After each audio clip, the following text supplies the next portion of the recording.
Assalamualaikum warahmatullahi wabarakatuh. Ketemu lagi dengan saya dalam channel Guru Sejarah. Kali ini saya akan membahas tentang penjajahan Belanda di Indonesia, yaitu pada masa pemerintahan Herman Willem Daendels tahun 1808 sampai 1811. Nah, sebelum kita membahas masa pemerintahan Herman Willem Daendels, kita bahas dulu mengapa latar belakangnya Daendels itu datang ke Indonesia. Ternyata ada latar belakang yang terpenting di sini yang kita pahami, yaitu kita beralih ke membahas tentang keadaan bangsa Belanda di Eropa. Pada saat itu ternyata di Eropa sedang terjadi namanya Revolusi Prancis, di mana Prancis dikuasai oleh Kekaisaran baru di bawah pimpinan Napoleon Bonaparte. Nah, pada masa pimpinan Napoleon ini Prancis melakukan namanya invasi ke negara-negara di sekitarnya di Eropa. Nah, di sini melakukan invasi ke negara Belanda. Nah, dengan serangan yang bertubi-tubi pada perang koalisi antara Prancis, Belanda, kemudian Inggris, akhirnya Prancis dapat menguasai Belanda tahun 1795.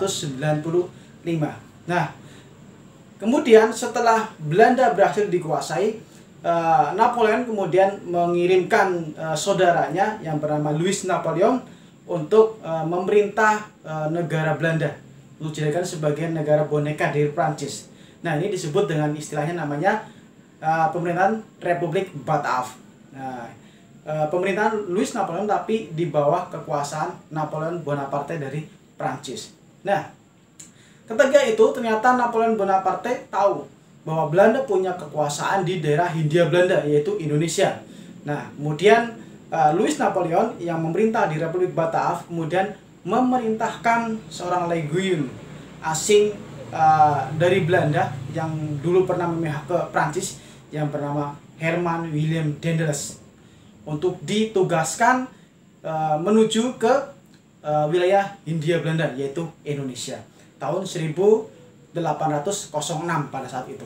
Nah, akhirnya diperintahkanlah Herman Willem Daendels untuk pergi ke Indonesia. Nah, begitulah sebagai latar belakang kenapa Daendels sampai di Indonesia dan melakukan perubahan total setelah pemerintahan VOC di Indonesia runtuh. Nah, ternyata di sini ada hubungan dengan negara Prancis. Walaupun yang menjajah negara atau orang-orang Belanda, tapi atas perintah dari Prancis. Secara tidak langsung otomatis Indonesia di bawah jajahan Prancis pada masa Napoleon Bonaparte. Itu sebagai latar belakangnya. Yang kedua, sebagai tugas utamanya si Herman Willem Daendels datang ke Indonesia, ada dua tugas utama. Yang pertama adalah mempertahankan Pulau Jawa dari serangan Inggris. Ini sebagai tugas utama mengapa dia datang ke wilayah Jawa. Yang kedua adalah memperbaiki administrasi, birokrasi, penjajahan kolonisasi di Hindia Belanda setelah bangkrutnya VOC. Nah, karena pada masa itu VOC sudah mengalami kebangkrutan, tahu sendiri kalian, tahun 1799 akhirnya secara resmi VOC dibubarkan karena banyak pegawai-pegawainya yang mengalami korupsi, penggelapan dana dan sebagainya. Nah, itu sebagai tujuan dari Herman Willem Daendels datang ke wilayah Indonesia, yaitu pertama adalah mempertahankan Pulau Jawa dari serangan Inggris. Kenapa dari Inggris? Karena Prancis itu memiliki musuh utama, yaitu Inggris. Nah, pada saat itu Inggris sudah ada di India yang sudah mendirikan kekuasaan di sana melalui kongsi dagangnya, yaitu EIC, dan berhasil menguasai sampai ke Malaka, yaitu di Malaysia sekarang ini. Nah, kemudian berikutnya untuk melaksanakan tugas-tugas tadi, Daendels kemudian melakukan segala macam kebijakan-kebijakan di Indonesia. Ada beberapa kebijakan. Yang pertama adalah kebijakan pertahanan militer di sini karena sebagai tugas utama mempertahankan Pulau Jawa. Yang kedua adalah tugas di bidang birokrasi pemerintahan. Yang ketiga adalah bidang ekonomi, kemudian sosial, sampai di bidang hukum atau peradilan. Kita bahas satu persatu. Yang pertama adalah di bidang pertahanan militer. Sebagai tugas utamanya itu mempertahankan Pulau Jawa. Nah, di bidang militer di Indonesia, karena dia adalah seorang tokoh yang awalnya bukan seorang gubernur jenderal, tiba-tiba tugaskan sebagai gubernur jenderal di Indonesia. Bagaimana caranya dia kemudian membentuk sebuah program-program yang mendukung tujuannya itu. Nah, yang pertama adalah membuat jalan pos dari Anyer sampai Panarukan. Yang kedua yaitu merekrut anggota militer dari kalangan pribumi untuk dijadikan sebagai prajurit militer untuk membantu Belanda menghadapi serangan Inggris nantinya. Kemudian yang keempat adalah mendirikan pangkalan militer laut di daerah Ujung Kulon, kemudian di daerah Merak, di Surabaya dan sebagainya. Kemudian yang berikutnya adalah mendirikan pabrik-pabrik persenjataan. Di mana itu? Yaitu pertama ada di Semarang, ada di Gresik. Nah, itu di bidang pertahanan. Kita jelaskan sedikit tentang bidang pertahanan ini. Nah, yang pertama tadi adalah membangun jalan pos atau istilahnya Groot Postweg dalam bahasa Belanda. Itu jalan pos dari Anyer sampai Panarukan, dari ujung kulon sampai ke ujung timur. Nah, yang sekitar panjangnya kurang lebih 1000 km. Bayangkan, 1000 km. Dibangun dengan teknologi seadanya, dengan tenaga masyarakat di Indonesia yang dengan istilahnya kerja rodi. Bayangkan, 1000 km yang dibangun dengan teknologi sederhana, tenaga dari masyarakat Indonesia. Bukan main penjajahan pada masa itu. Karena memang di sini Herman Willem Dennis terkenal sebagai seorang yang sangat kejam. Karena banyak sekali korban-korban berjatuhan gara-gara disuruh untuk membangun jalan pos dari Anyer sampai Panarukan. Kemudian manfaat itu sebenarnya di bidang militer sebenarnya untuk memudahkan mobilitas militer dari Batavia kemudian sampai ke Semarang, Surabaya. Tapi ternyata mendukung sekali di bidang ekonomi, bidang politik, bidang sosial dan sebagainya. Itu sangat mendukung sekali jalan tersebut. Kalau di bidang transportasi misalkan, yang awalnya perjalanan dari Batavia sampai ke Jawa Timur itu memerlukan 40 hari. Bayangkan, 40 hari perjalanan dari ujung barat sampai ujung timur. Nah, tapi dengan adanya jalan Anyer sampai Panarukan yang sekarang dikenal dengan istilahnya jalur Pantura itu ternyata bisa ditempuh dalam waktu 7 hari. Nah, bayangkan dari 40 hari sampai ke 7 hari. Itu luar biasa manfaatnya. Itu di bidang transportasi saja. Kemudian di bidang pertahanan bisa mobilisasi prajurit-prajurit, tentara dan sebagainya untuk menyebar di daerah Pantura untuk ditempatkan di camp-camp pertahanan. Nah, itu di bidang militer itu sangat bermanfaat sekali. Kemudian ketika Dendeles itu mendirikan berbagai macam fasilitas untuk kebutuhan militer, contohnya adalah perekrutan orang-orang Indonesia dijadikan sebagai prajurit mereka, itu luar biasa. Yang tadinya mengusahakan 4.000 sampai 18.000 hingga sampai 20.000 pasukan. Itu semua dari bangsa Indonesia dijadikan, dipaksa untuk menjadi prajurit untuk membantu Belanda mengantisipasi serangan dari Inggris tadi. Nah, bahkan para petani pun itu dimanfaatkan. Mereka disuruh menenun benang untuk dijadikan sebagai seragam tentara. Kemudian ada lagi pengrajin gerabah. Mereka dipaksa untuk dijadikan pabrik-pabrik tersebut dijadikan sebagai pabrik amunisi atau pabrik mesiu. Bahkan sampai pengrajin gerabah dari tembaga untuk kebutuhan dapur itu juga dipaksa diubah, yang tadinya membuat peralatan dapur diubah menjadi peralatan persenjataan. Nah, itu luar biasa di situ. Itu di bidang militer. Kemudian yang kedua yaitu di bidang birokrasi pemerintahan. Nah, di sini dia menerapkan sistem yang pernah digunakan di Prancis yaitu oleh Napoleon, yaitu dengan sistem sentralisasi, pemusatan kekuasaan. Nah, bagaimana dia membuatnya? Dia memusatkan pemerintahan di Batavia, kemudian untuk mengelola, untuk memerintahkan, mengkondisikan wilayah lainnya, kemudian membuatlah sebuah pembagian wilayah yang disebut namanya prefektur. Ada 9 prefektur yang dia buat di Pulau Jawa. Yang pertama ada di daerah Pekalongan, ada di daerah Tegal, ada Jepara, ada Rembang, ada Semarang, ada Gresik, ada Pasuruan, ada Surabaya, dan sampai ke Sumeneb. Sumeneb itu di daerah Madura. Ada 9 prefektur. Itu daerah yang digunakan untuk memudahkan Daedalus untuk mengkondisikan, untuk menguasai, mengkontrol wilayah-wilayah di daerah sekitarnya, sehingga mudah untuk dimanfaatkan, mudah untuk dikondisikan. Ya, namun tetap menggunakan pemerintahan pusat di Batavia. Nah, sentral. Nah, kemudian yang berikutnya adalah mengganti birokrasi yang tadinya bupati-bupati itu bekerja untuk mereka sendiri dengan sistem feodal. Kemudian sistem feodal tersebut dihapuskan, menjadikan para bupati menjadi pegawai pemerintah Belanda dengan gaji yang sangat tinggi. Nah, kenapa harus menggunakan gaji yang sangat tinggi? Karena Daedalus ini juga mempunyai program untuk menghapuskan namanya korupsi. Nah, kalau zaman sekarang namanya KPK ya, Komisi Pemberantasan Korupsi. Kalau zaman dulu pegawai-pegawai pemerintah dinaikkan gajinya agar mereka tidak berpikir untuk korupsi karena sudah memiliki gaji yang besar. Nah, seperti itu. Itu niatan dari Daedalus tadi ini di bidang birokrasi tadi ya. Mengubah sistem kepegawaian tadi menjadi pemerintah Belanda untuk bupatinya, kemudian membagi wilayah Jawa menjadi 9 prefektur tadi. Kemudian yang ketiga di bidang ekonomi. Nah, di sini di bidang ekonomi ada beberapa kebijakan. Yang pertama istilahnya adalah kebijakan kontingenten. Apa itu kontingenten? Itu bahasanya aneh ya, baru dengar ya, kontingenten. Kontingenten itu istilahnya adalah penyerahan wajib. Kalau zaman sekarang istilahnya adalah pajak ya, pajak. Tapi pajaknya berupa hasil bumi.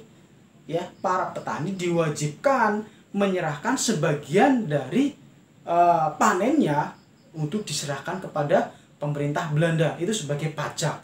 Istilahnya namanya kontingenten. Nah, itu program yang pertama. Nah, program yang kedua yaitu dengan kebijakan namanya adalah Levrige Leverante ya. Levrige de Leverante.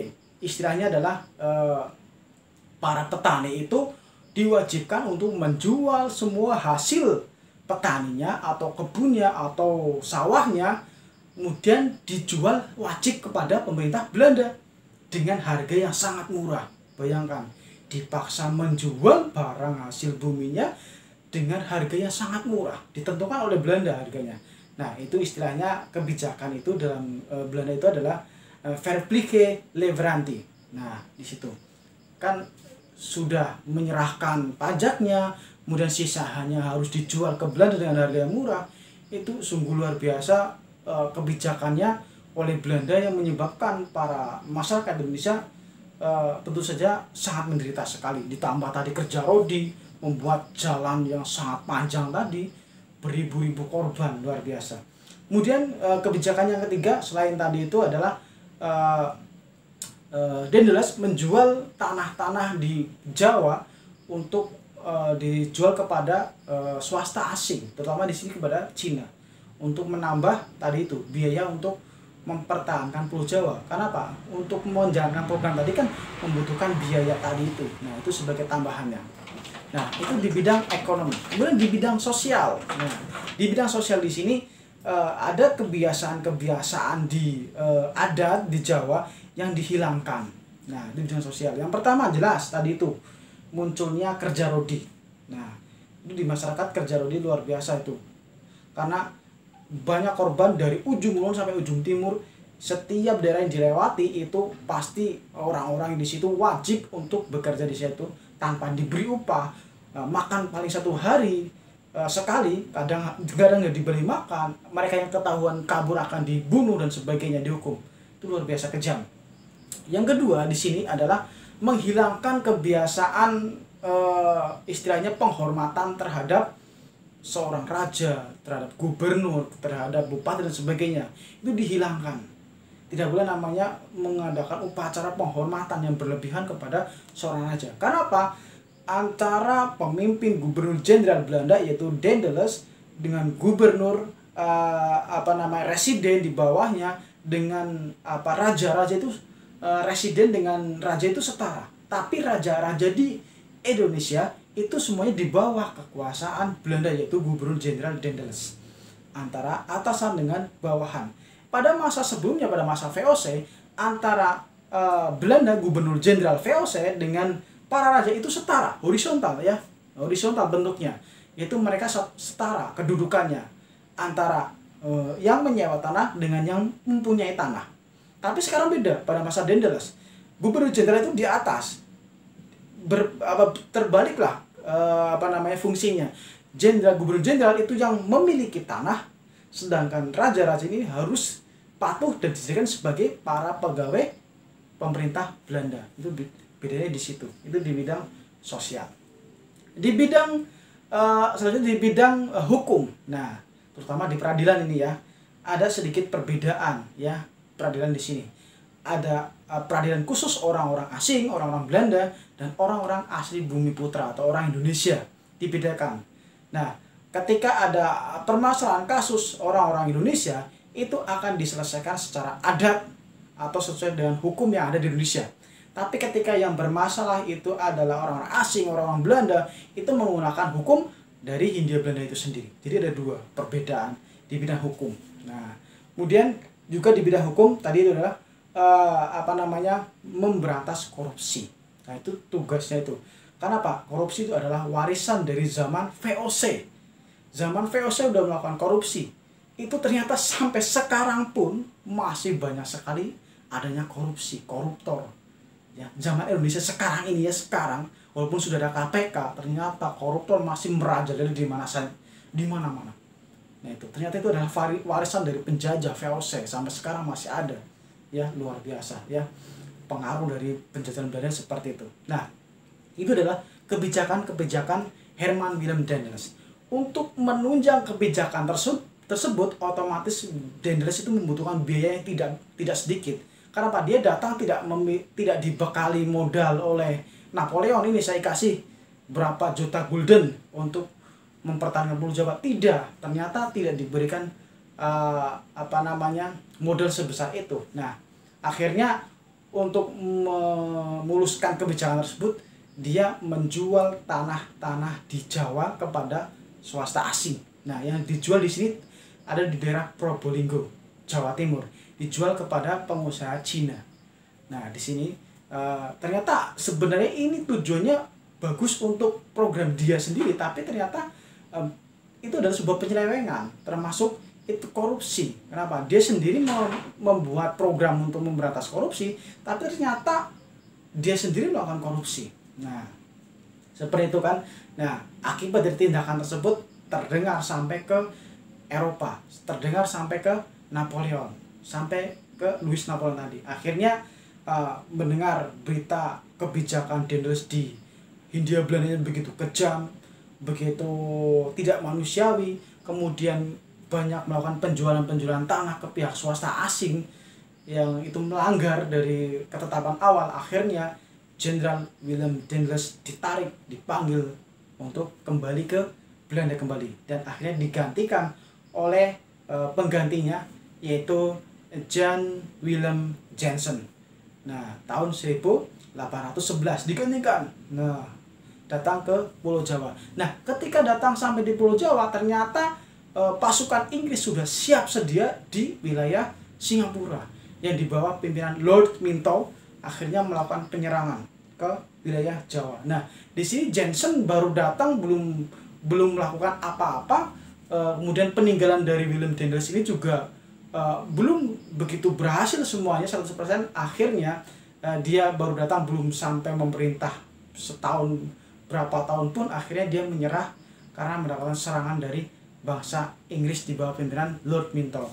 Akhirnya tanggal 18 September 1811 Jansen menyerah kepada Lord Minto atau kepada Inggris dan menandatangani sebuah perjanjian, namanya adalah Kapitulasi Tuntang. Nah, Tuntang itu di mana? Itu di daerah wilayah Semarang. Nah, itu sebuah daerah yang digunakan untuk tempat peristirahatan pembesar-pembesar Belanda, karena tempatnya sangat indah di sana, ada danau dan sebagainya. Nah, isinya apa dari perjanjian tuntang tadi. Yang pertama jelas adalah wilayah Indonesia atau Pulau Jawa jatuh ke tangan Inggris. Itu pertama.